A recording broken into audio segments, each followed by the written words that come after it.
restauration de l'église. Nous avons le mot restauration. On nous a dit ceci. Restauration. C'est une action. C'est une action qui permet de remettre en place ce qui était gaspillé. Est-ce que vous comprenez? Est-ce que tu comprends? La restauration.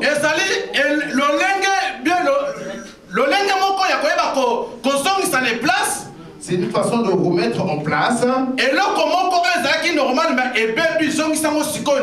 ce qui était normal, qui s'était gaspillé, que tu remets à l'ordre. Je vais donner un exemple. J'ai donné un exemple. J'ai mon appareil portable. Mon appareil est gaspillé. J'étais parti l'acheter soit chez Orange ou chez SFR. C'était dans un état normal. Quand j'ai commencé à l'utiliser, l'appareil s'est gaspillé. Là, je vais maintenant emmener mon appareil chez le réparateur afin qu'il puisse arranger mon appareil. Mon objectif auprès du réparateur, le réparateur, son objectif de mon appareil, il me remette mon appareil en état de fonctionnement normal. Est-ce que vous comprenez? Est-ce que vous comprenez? J'ai acheté une radio. Ma radio est tombée en panne. Je récupère ma radio. J'emmène la radio chez le réparateur. Le réparateur, son objectif, il me le ramène en état normal. Qui a dit amen? Qui a dit amen? Oh, qui a dit amen? Amen. Le bon amen. Amen. Le bon amen. Le bon amen, il y a qui s'est fait amen. Alléluia. Amen. C'est ça la restauration. C'est ça la restauration. Et alors, comment faire ça qui n'a pas bien? Quelque chose qui était bien, mais elle perd de sens. Ça a perdu son sens. Et bon, ici, valeur. Ça a perdu sa valeur.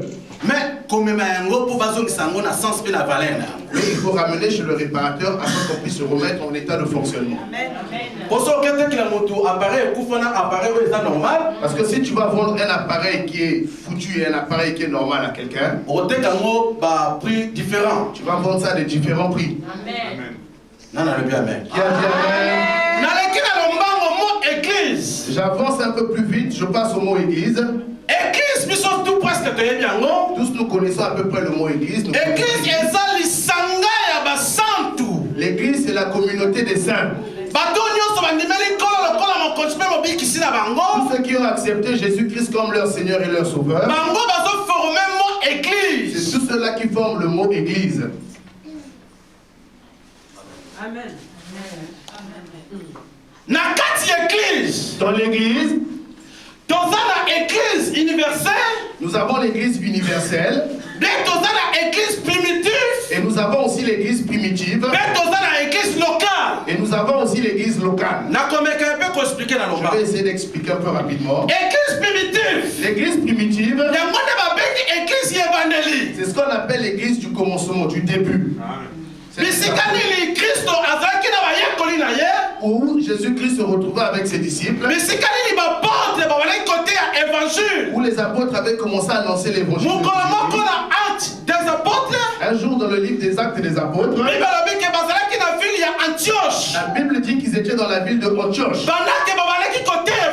Quand ils ont commencé à prêcher l'évangile,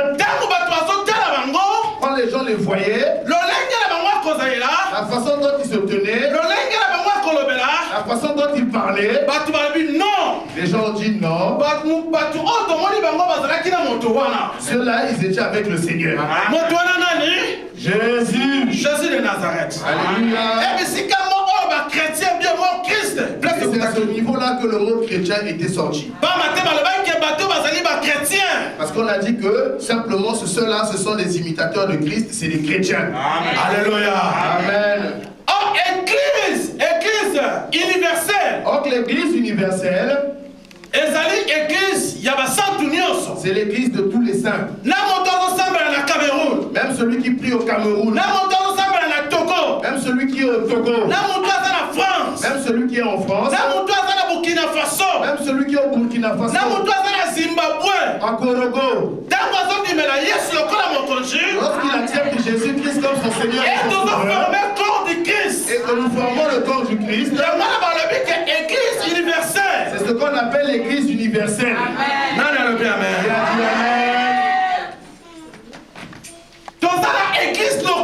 Nous avons l'église locale. Local, c'est comme nous sommes ici, à Courtois. La source de vivre. Amen. Église locale. Église locale. On a 4 églises locales. Or, dans l'église locale, Dieu a établi l'ange. Dieu est en train d'établir l'ange. Voilà pourquoi nous pouvons lire dans le livre d'Apocalypse. Écrit à l'ange de l'église d'Éphèse. Écrit à l'ange de l'église d'Éphèse. Écrit à l'ange de l'église de Laodicée. Alléluia. Amen. Alléluia. Amen. Donc dans chaque église locale, donc dans chaque église locale, Dieu a établi ça qu'un l'ange. Dieu établit un ange. C'est comme ici où Dieu nous a établi l'ange. Nana le bien. Amen.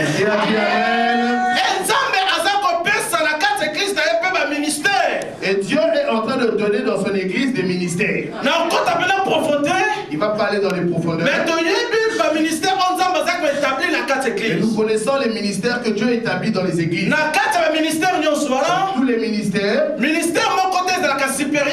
a aucun ministère qui est supérieur à d'autres. Il y a des gens qui disent que non, il était d'abord évangéliste et maintenant il est pasteur. Et ça est non, c'est une erreur. Alléluia. Amen. Alléluia. Amen.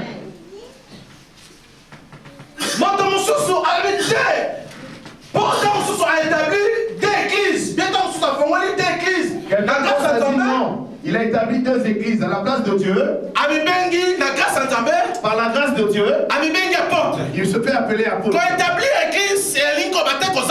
Établir des églises ne veut pas dire que tu es apôtre. Amen. Nous avons 5 ministères dans l'église locale. Dieu est en train d'établir d'autres comme pasteurs.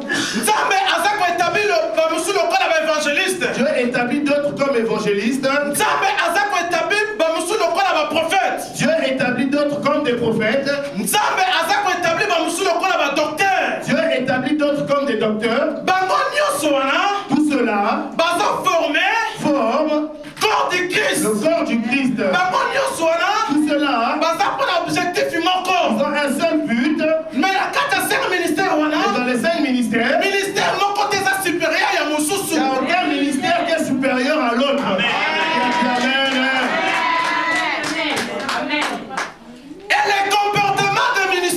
Et le comportement des ministères, chaque ministère a une particularité, a une spécificité. Un pasteur, il est comme un papa, il est comme aussi une maman. Il marche avec les 2 pieds. Il marche à 2 pieds. Mais il a 2 mains aussi. Et à sa main gauche, il tient le lait. Avec sa main droite, il tient la chicotte. Voilà pourquoi tu vois le pasteur.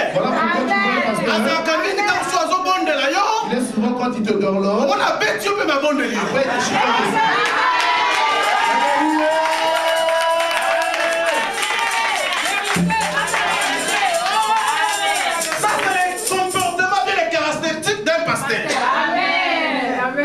Un évangéliste, lui il s'en fout. Il y a un panneau publicitaire, il y a Christ. Lui c'est un panneau publicitaire de Jésus. Quand il a lié en lui, il évoque le nom de Jésus. Il élève le nom de Jésus. Mais il a un langage tranchant. Un évangéliste, il faut évangéliste te dira que la vérité laisse le péché. Il va la laisser le péché. Donc, il va te dire que la vérité. Si ça te plaît, si ça te plaît. Jésus-Christ a dit c'est pour sa gloire. Il est essentiel qu'il a levé pour la gloire à Jésus. Lui, l'essentiel qu'il a parlé pour la gloire de Jésus. Amen. Non, non, le Père, amen. Il a dit amen. Il a dit amen. Un prophète. Un prophète. Un corbeau. Il est comme un corbeau. Il est rapidement. Et sa tête à lui tourne rapidement. Avant qu'il ne tourne la tête, il ne force jamais à tourner. Ministère prophétique. Celui qui a un ministère prophétique, pour appeler sa prophétie, pour qu'il donne la prophétie, il n'a pas besoin de bégayer. Il n'a pas besoin de bégayer. Non. Un prophète n'a pas besoin de bégayer pour donner la prophétie. Dieu ne bégaye pas. Non, le Père. Amen. Le Père. Amen.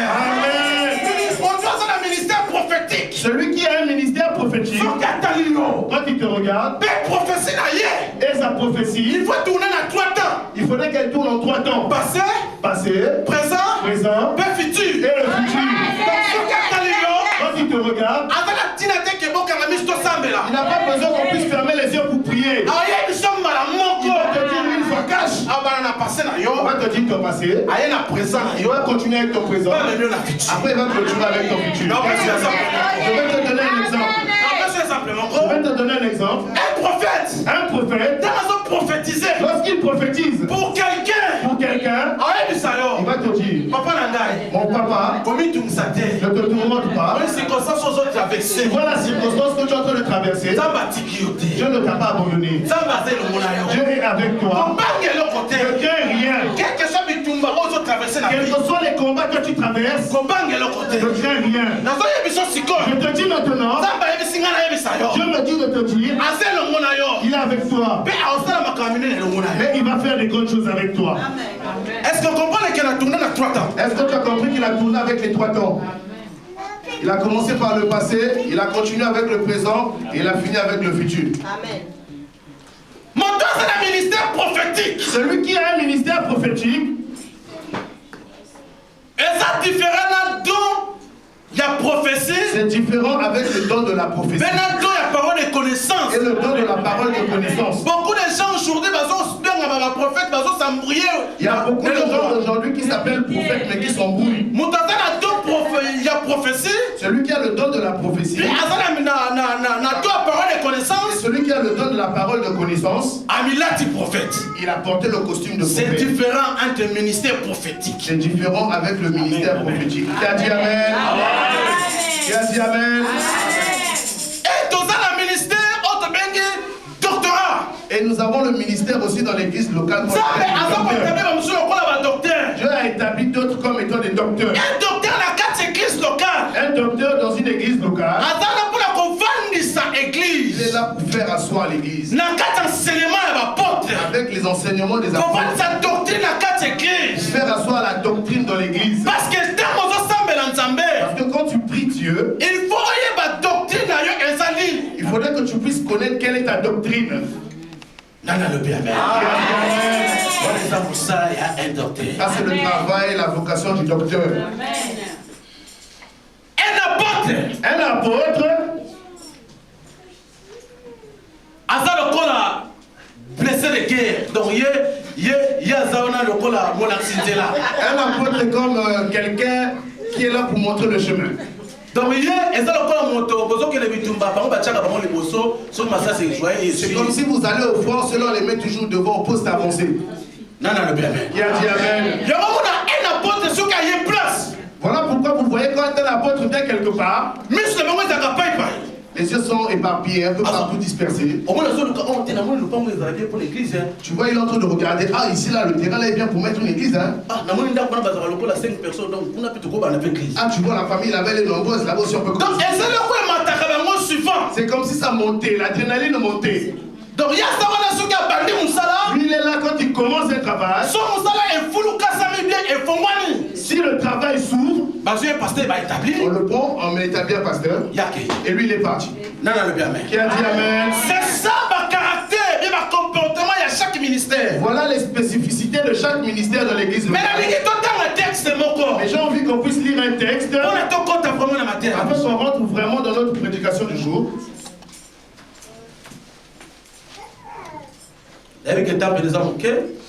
Donc, je sais que le temps est court, mais nous allons essayer. Marc chapitre 5, verset 24 à 34. Marc chapitre 7, verset 24 à 34.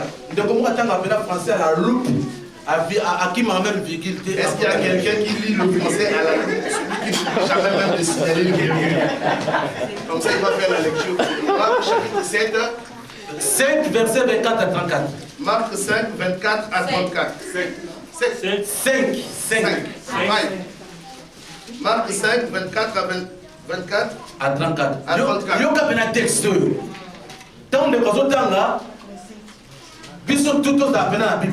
Parce qu'il y avait beaucoup de choses là-bas. Je lis la parole du Seigneur. Marc 5, 24 à 34. On se lève au nom de Jésus-Christ. Il faut respecter le baptême. Il faut respecter la parole de Dieu. On se met debout.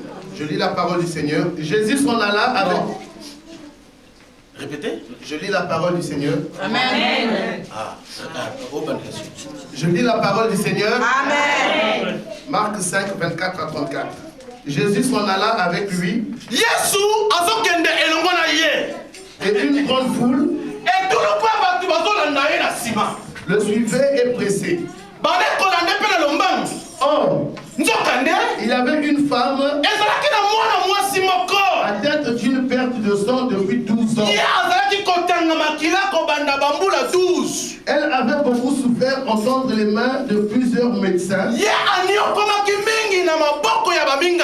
Elle avait dépensé tout ce qu'elle possédait.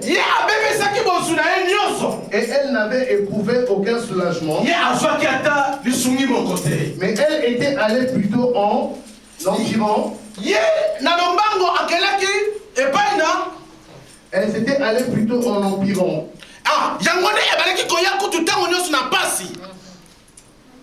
Ayant entendu parler de Jésus, elle vint dans la foule par derrière et toucha son vêtement. Car elle disait, si seulement je touchais ses vêtements, je serai guéri. Au même instant, la perte de sang s'arrêta. Et elle sentit dans son corps qu'elle était guérie de son malaise. Jésus connut aussitôt en lui-même qu'une force était sortie de lui. Et se tournant au milieu de la foule, il dit, qui a touché mes vêtements? Ses disciples lui dirent, tu vois la foule qui te presse et tu dis qui m'a touché?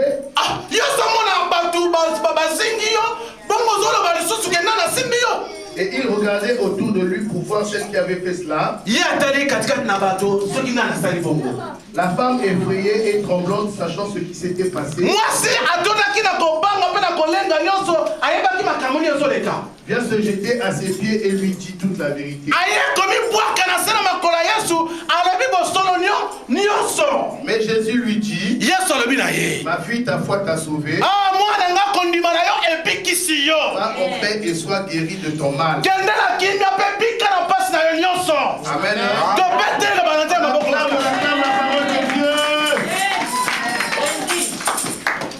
Alléluia. Alléluia. Bien-aimé. Ferme maintenant ta Bible. Nous allons maintenant décoller. Le texte que nous venons de lire, ce sont des choses, des faits qui se sont produits. Ce sont des choses vraies. Ce sont des effets qui se sont, des événements qui sont arrivés. Il était une fois, Jésus-Christ marchait. Jésus-Christ était en train de prêcher la bonne nouvelle. Il prêchait la bonne nouvelle. Et la foule était derrière.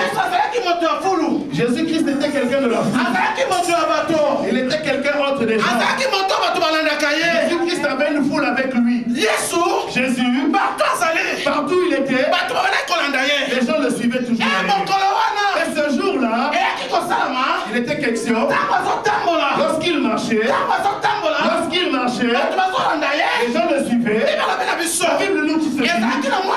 Il était une femme, elle avait une perte de sang. Pendant 12 ans. Pendant 12 ans. 12 ans de souffrance. 12 ans de souffrance. souffrance. 12 ans qu'on est là. 12 ans de pleurs. 12 ans il a passé. 12 ans de souffrance.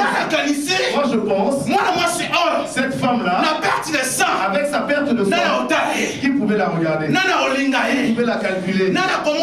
Qui pouvait l'aimer? Et bien aimé, laisse-moi te dire quelque chose. Avec la perte de sang, pendant 12 ans, moi je pense, elle était devenue pion. Moi je pense, dans sa famille, on l'avait mis quelque part à côté. On avait créé une petite bicoque elle et là, il se mettent à l'écart. Pendant 12 ans de souffrance, elle avait maigri. Pendant 12 ans de souffrance, elle était devenue maigre. On lui a même donné un nom. Akufalobi, ça veut dire on lui avait donné un nom. Elle a le sida. On lui a donné un nom. Moi je pense qu'elle est SS. Le total.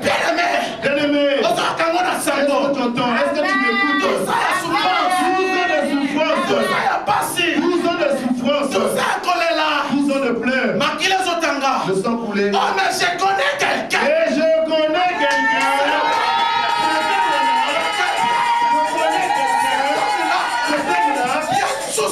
Lui encore, il avait versé son sang à cause de nous. La Bible nous dit, avec le sang de Jésus, nous sommes sauvés. nous sommes sauvés.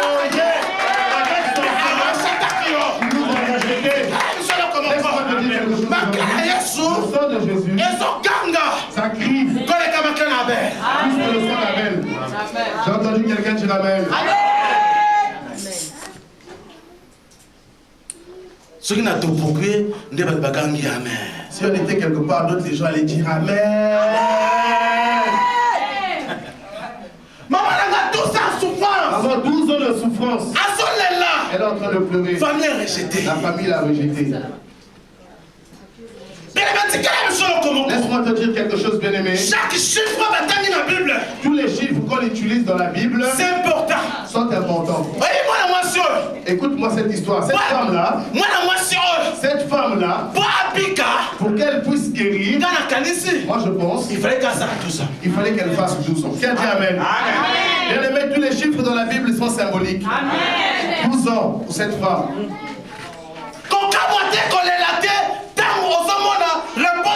Ne t'étonne pas, ne te plains pas quand tu ne vois pas que ta réponse est encore arrivée. Amen. Parce que si tu fais déjà une année dans la divinité de Dieu, il sait que toi tu devais faire 2 ans. Avec ton souci là, c'est important. Qui a dit Amen? Or cette fille là, avec ses 12 ans de souffrance, Dieu voulait qu'elle fasse 12 ans de souffrance afin qu'elle puisse totaliser le chiffre d'Israël. Qui a dit Amen? Qui a dit Amen? Les 12 tribus d'Israël. Dieu voulait qu'elle fasse 12 ans de souffrance pour qu'elle puisse atteindre le chiffre 12. Et la Bible nous dit, cette femme-là, elle avait beaucoup d'argent. Elle avait vu tous les médecins. Dans l'usine de la Bible, elle n'avait trouvé aucune solution à son problème. Amen. On a fait comprendre qu'il y a un nouveau spécialiste là-bas à Paron.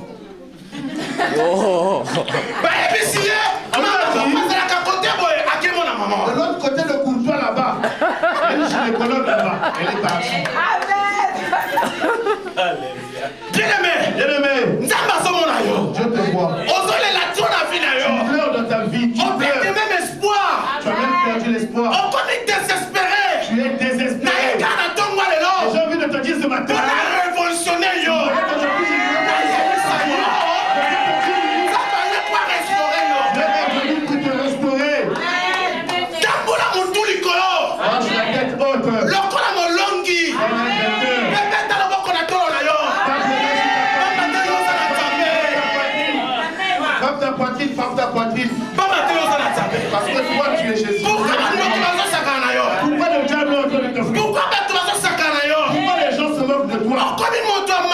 Parce que tu deviens quelqu'un de triste. Laisse-moi te dire quelque chose. Moi, je peux rester avec toi 100 ans.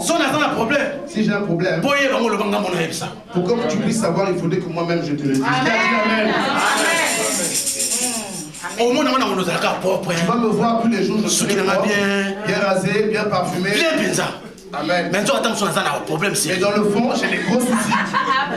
Alléluia. Tu as un problème, tu commences à t'exposer devant tout le monde. Tu penses que là, on va te donner la solution? Tu as un problème, tu commences à déambuler de gauche à droite, aller expliquer ta vie à tout le monde. Celui à qui tu expliques ton problème, c'est lui qui va te détruire. L'homme n'est pas l'homme. On a raison. Alléluia. Amen. Alléluia. Amen. Cette femme a marché. Elle n'a pas trouvé sa solution. Mais la Bible nous dit, au contraire, la souffrance ne faisait que s'empirer. Amen. Pendant qu'elle marchait, croyant qu'elle allait trouver la solution, au contraire, la Bible nous dit que la souffrance ne faisait que s'empirer.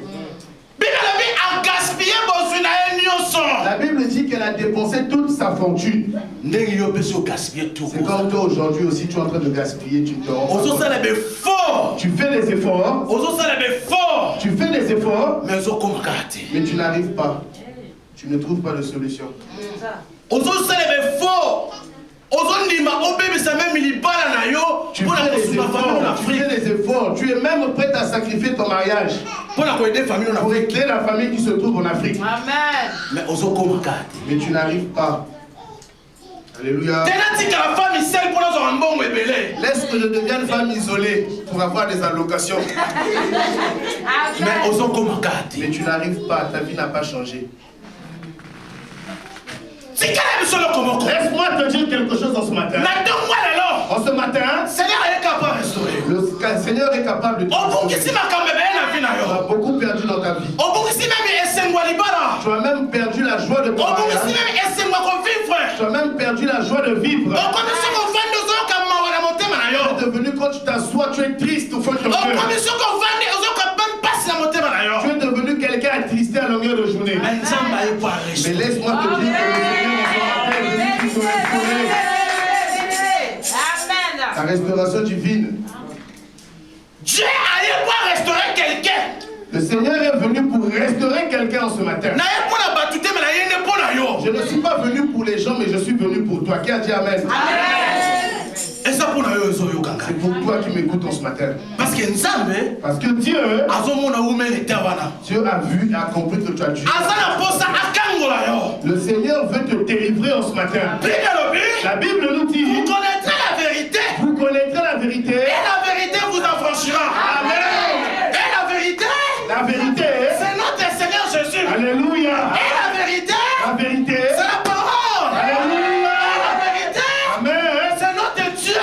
Amen. C'est pour cela, alléluia, un jour, Jean-Baptiste a vu un jour et que c'était dans un gros lit. Personne n'était capable d'ouvrir pour rompre les souliers. La Bible nous dit, Jean-Baptiste a commencé à pleurer. Il a vu dans le ciel, il a vu personne qui était triste. Mais la Bible nous dit, on lui a dit, Jean-Baptiste, ne pleure pas. Voici la réception de ta vie. Il est capable. J'ai entendu quelqu'un dire Amen. Ne pleure pas. Ne pleure pas. Cette jeune femme était devenue désespérée.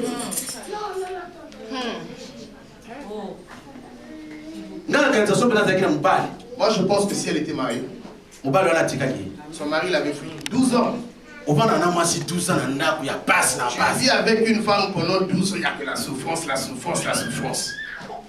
Peuple de Dieu. Mais souffrance, il y a mon gars a été souffrance, mais il y a 12 ans. Et la souffrance en question, c'est pas seulement le mot, c'est pendant 12 ans. C'est sûr que son mari l'avait fui. Femme isolée. Alléluia. Amen. Alléluia. Amen. Est-ce qu'il n'y a pas quelqu'un toi aussi dans ta vie qui t'a abandonné? Quelque part ta famille. Il n'y a pas d'amis qui t'ont laissé tomber. Mais il y avait quelqu'un. Mais il y a quelqu'un. Il y avait quelqu'un. Il y avait quelqu'un. Il y avait quelqu'un. Il y avait quelqu'un. Il y avait quelqu'un. Il y avait quelqu'un. Qui n'a plus d'abandonner jamais. Il a dit, je ne t'abandonnerai pas. Et je ne te délaisserai pas. Il est avec toi. Voilà pourquoi je te dis. Marche la tête au haut. Frappe la poitrine, frappe la poitrine. Amen. La Bible nous dit, ne vous inquiétez de rien. Ne vous inquiétez de rien. Mais en toutes choses, faites connaître vos besoins à Dieu. Amen. Alléluia. Par la prière. On te dit, viens, on va prier dans l'église, tu ne veux pas.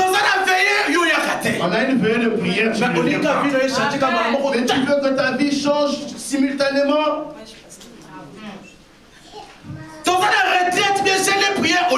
On a une retraite, on a des jeûnes et des prières, tu ne viens pas.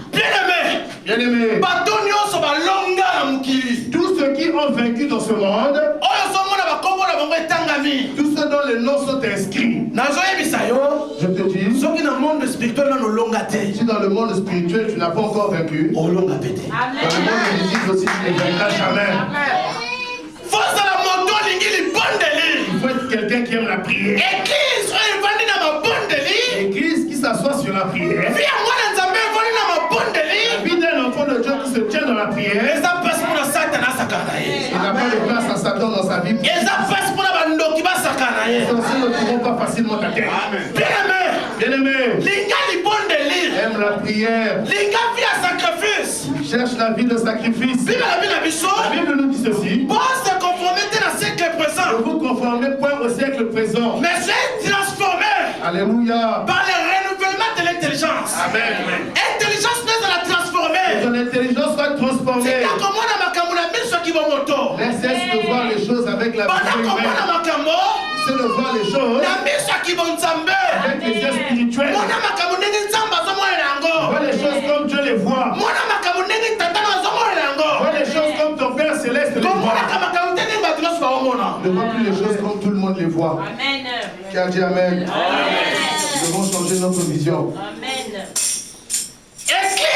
L'église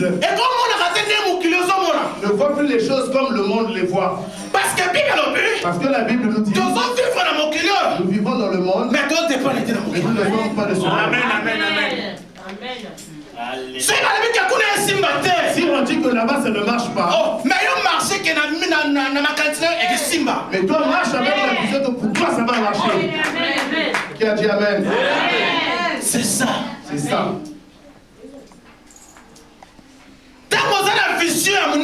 Lorsque tu as une grande vision,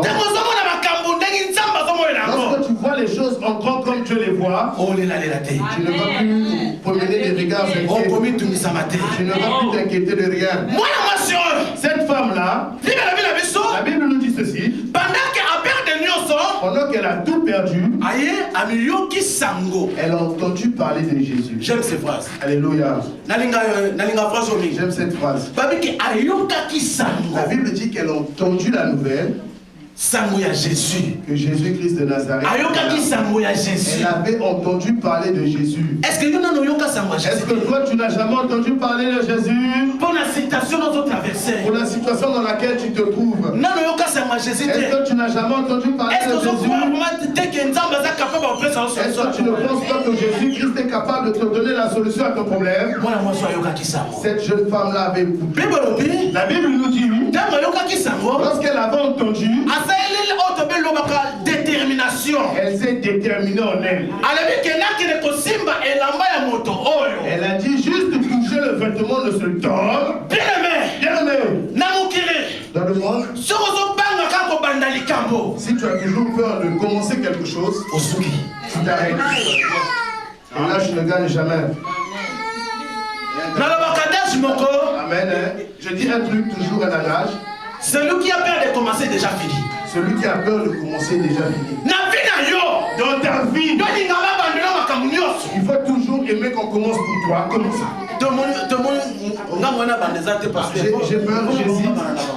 J'ai peur, j'hésite. Ah, eux, ils n'ont qu'à commencer. Tu vois le pasteur, modération, mais que les papas qui commencent d'abord la modération. Tu vas aussi grandir. Alléluia. Amen.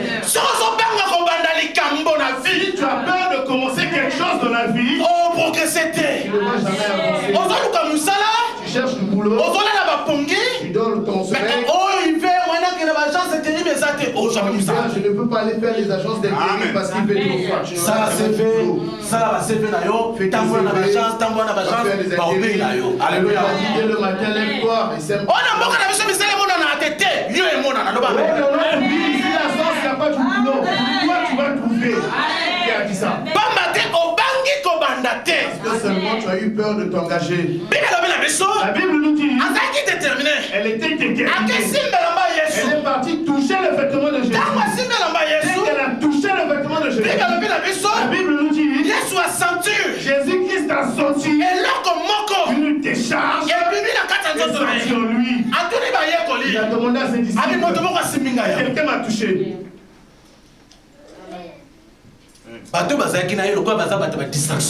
Tous ceux qui étaient avec lui, les disciples, là, comme ce sont des gens distraits, ils n'ont pas compris que quelqu'un.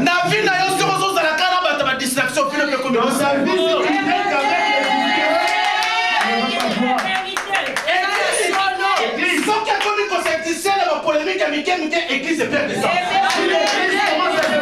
avec l'église a perdu le sens. Tous ici, nous avons un seul objectif, c'est Jésus.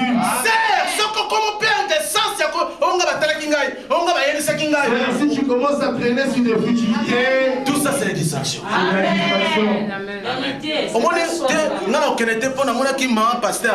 Parce que moi je ne veux plus aller là-bas, maman pasteur a même mal regardé.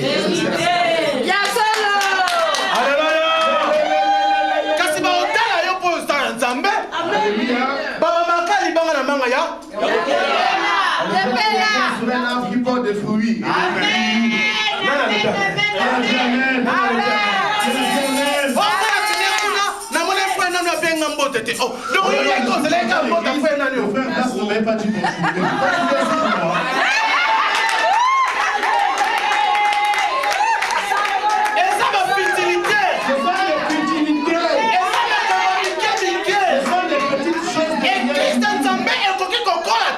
L'église de Dieu ne peut pas grandir.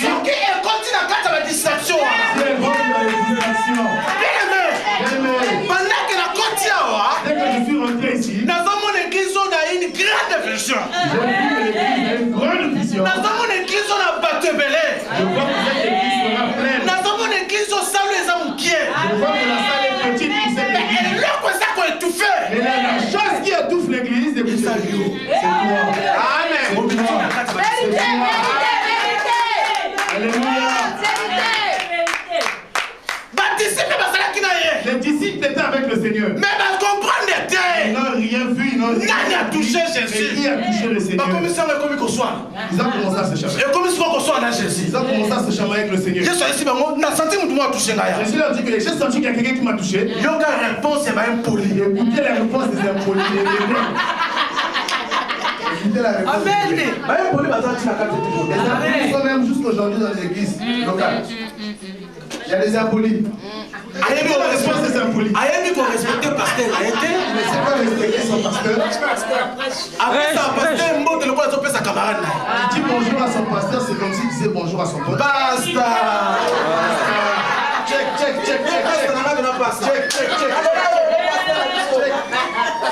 Pasteur à cause d'un camarade. Le pasteur ne peut pas être un ami. À tous les qui ont âge. âge. Même s'il est plus âgé que lui. Attends, les qui ont âge. Même s'il est plus âgé que lui. Attends, ça a matériel de ceux qui même si tu as plus d'argent, plus de biens matériels. Et là, on a ce qui est dans ce pays, j'ai remarqué que c'est ça. Et ça matériel. Le matériel. Là, tu vas se brancher beaucoup plus dans le matériel. Les gens s'accrochent plus au bien matériel. Babou ici intérêt à Jésus. Ils ont perdu l'intérêt de Jésus.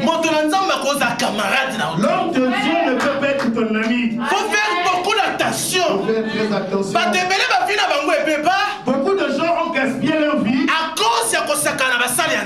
parce qu'ils étaient en train de considérer les hommes de Dieu comme leurs semblables. Fais attention, ne va pas à un endroit où tu arrives, on est en train de parler en mal des serviteurs. Donc si tu rentres dans la polémique, fais gaffe. Amen. Amen. Je suis parti une fois dans une veillée. Une famille m'a pris, non pasteur, il fallait que tu viennes prêcher à la veillée. Je suis arrivé à cette veillée. On a commencé à discuter.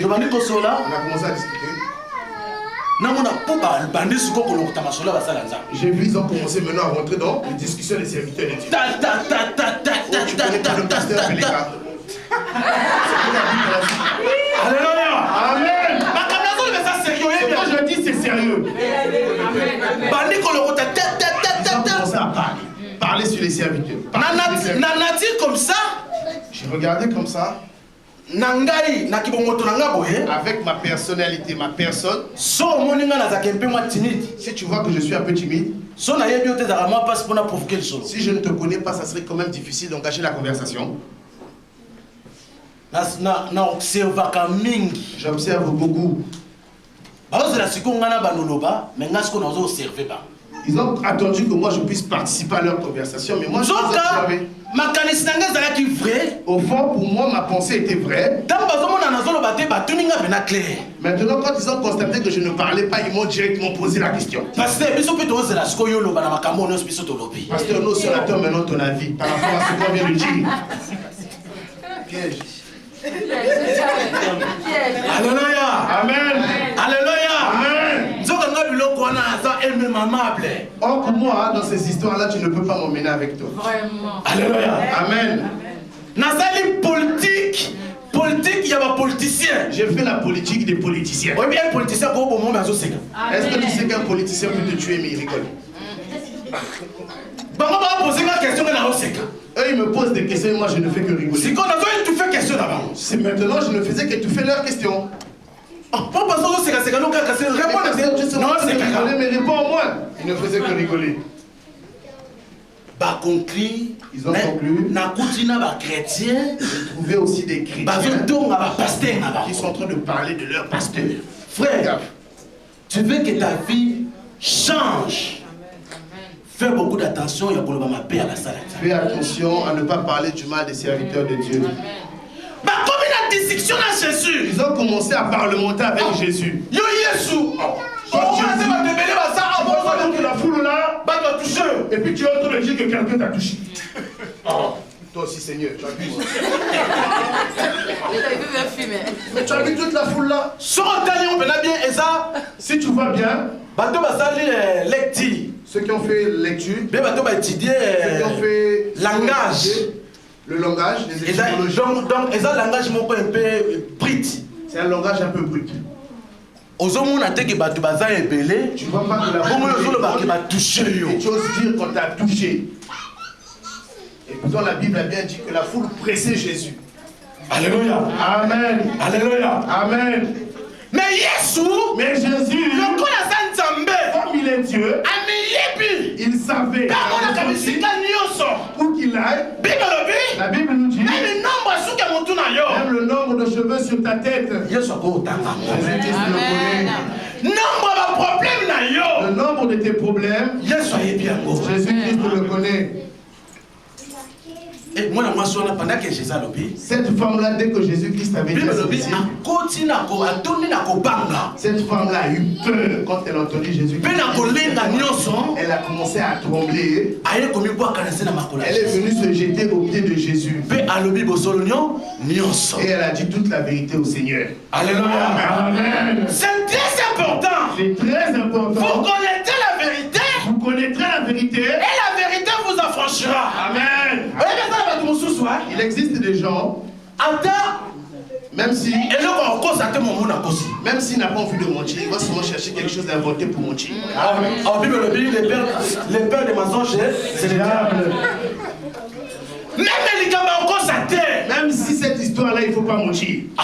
Il ment seulement. Donc, et comment il c'est comme quelqu'un qu'on est en train de transfuser. Marcher la vérité. Marcher la vérité. La vérité. Marche dans la vérité.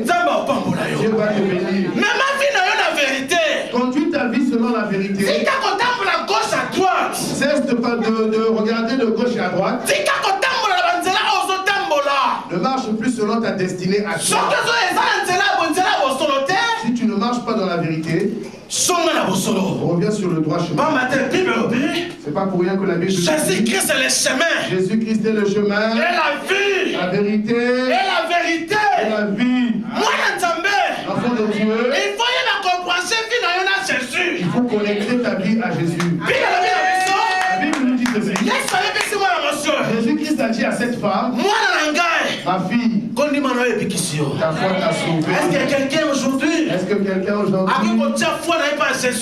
peut mettre sa foi en Jésus pour la situation dans laquelle tu peux accepter afin que Jésus fasse quelque chose. Afin que Jésus-Christ fasse quelque chose dans ta vie. Qui a dit amen? C'est très important. C'est très important. La restauration de l'église. La restauration de l'église. L'église perd de sens. L'église a perdu son sens. L'église perd de valeur. L'église a perdu sa valeur. Mais en ce matin, Dieu veut restaurer son église. Pourquoi il le dit dans le livre chapitre 5, Éphésiens 5, verset 25, Dieu nous dit, il veut que l'église, nous allons lire ce verset, presque fini. Éphésiens 5, verset 27. Ouais.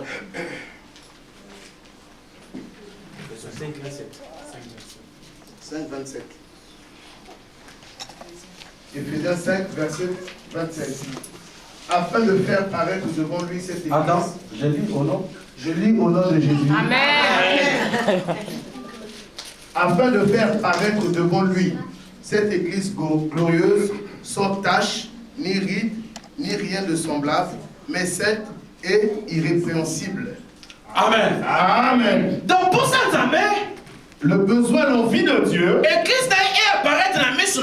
que son église apparaisse devant lui, sans tâche. Sans tâche. Tu sais les tâches dans une église.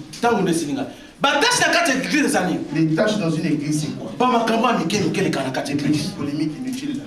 Les commérages, la médisance. C'est ce qui tâche l'église de Dieu. On dit que l'église, le besoin de Dieu, sa volonté que son église apparaisse devant lui, sans barite, sans tâche, sans ride.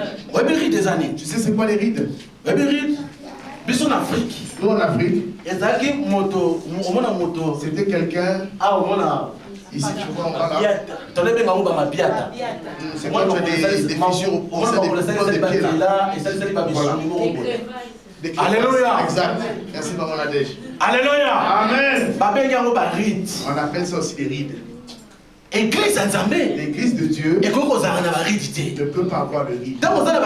Quand tu as des rides, tu ne peux pas bien marcher. Quand l'église a des rides, elle n'avance pas. Amen. Commencez à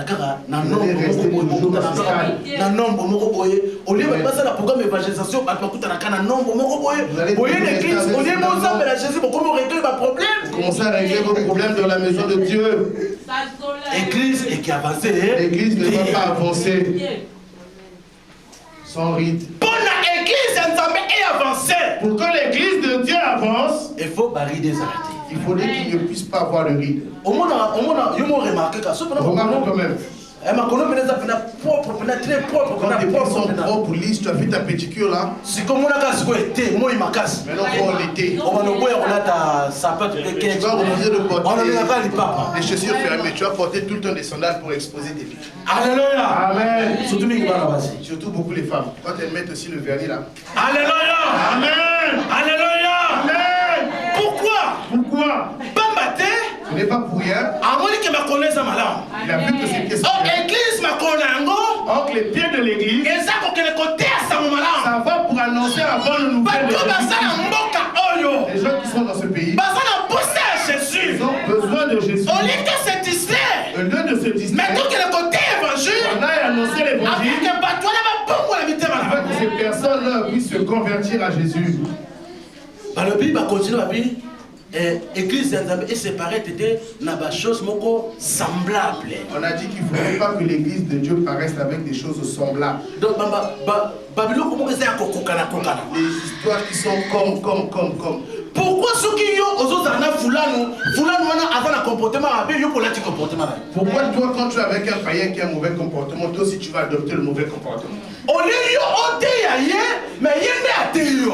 que toi tu puisses t'enseigner Jésus, c'est lui qui va t'enseigner son. Amen. Alléluia. Amen. Où se trouve le mal? Toi tu viens, tu apportes le bien. Sœur incompréhension, Bible procédure. La Bible nous dit lorsque deux sœurs ou deux frères ont des incompréhensions, la Bible nous donne la procédure. Si tu as un problème avec un frère, on va le voir.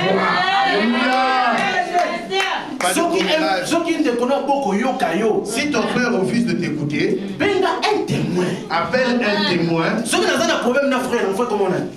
Si j'ai un problème avec le frère Jean-Luc, je viens voir le frère Jean-Luc. Quel que soit le degré de mon problème, je veux voir le frère Jean-Luc. Si j'ai fait du mal, frère Jean-Luc, pardonne-moi. Oublions ce qui est passé. Continuer chemin. Si le frère Jean-Luc refuse de m'écouter, je prends un témoin. Ça, c'est la procédure de la Bible. Je prends un témoin pour venir parler avec le frère Jean-Luc. Si le frère Jean-Luc refuse de nous écouter, même quand je viens avec Papa Manuel, là maintenant on va te prêter ça dans l'église. Qui a dit Amen? Cherchez la paix avec tous. Le jour du Seigneur. Église. Alléluia. Église. Église. Dieu a envie que son église avance. C'est pour cela c'est pourquoi ce matin il est venu te dire. Sors de la distraction. Ne perds pas espoir. Et Dieu est venu en ce matin pour faire quelque chose dans ta vie. Nous allons nous lever, nous allons fermer nos yeux. On se met debout, on ferme les yeux.